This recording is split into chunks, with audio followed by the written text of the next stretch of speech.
আসসালামু আলাইকুম সুপ্রিয় দর্শক সবাইকে স্বাগতম আজকের ভিডিওতে আমি আপনাদের সাথে কথা বলবো হচ্ছে মাইক্রোসফট ওয়ার্ড বাংলা হয়ে গেছে। আপনার টেক্সট গুলো সব বাংলা হয়ে গেছে মেনুগুলো।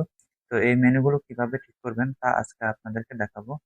এর জন্য প্রথমে আপনারা চলে আসবেন মাইক্রোসফট ওয়ার্ড এর ভিতরে। আসার পর আপনারা দেখতে পাচ্ছেন উপরে মেনুগুলো বাংলা হয়ে আছে, সেগুলোর মধ্যে পর্যালোচনায় ক্লিক করবেন। পর্যালোচনায় ক্লিক করার পর আপনারা এখানে ভাষা হিসেবে দেখতে পাবেন। ভাষার পর আপনারা চলে আসবেন ভাষার অগ্রাধিকার, এখানে ক্লিক করবেন।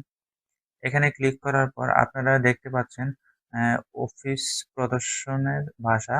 এখানে ১ম এ সিলেক্ট করা আছে বাংলা। আপনারা ২য় অংশটি সিলেক্ট করুন মাইক্রোসফট উইন্ডোজের। এখানে ক্লিক করার পর পছন্দ হিসেবে সেট করুন। সেট করে দিবেন। সেট করে দেওয়ার পর আপনারা ঠিক আছে এখানে ক্লিক করবেন। ক্লিক করার পর আপনারা মাইক্রোসফট ওয়ার্ড থেকে বেরিয়ে যাবেন। বের হয়ে গিয়ে আবারও মাইক্রোসফট ওয়ার্ডে ঢুকবেন। ঢুকলে দেখতে পাবেন যে আপনাদের মাইক্রোসফট ওয়ার্ডটি ইংলিশে চলে এসেছে।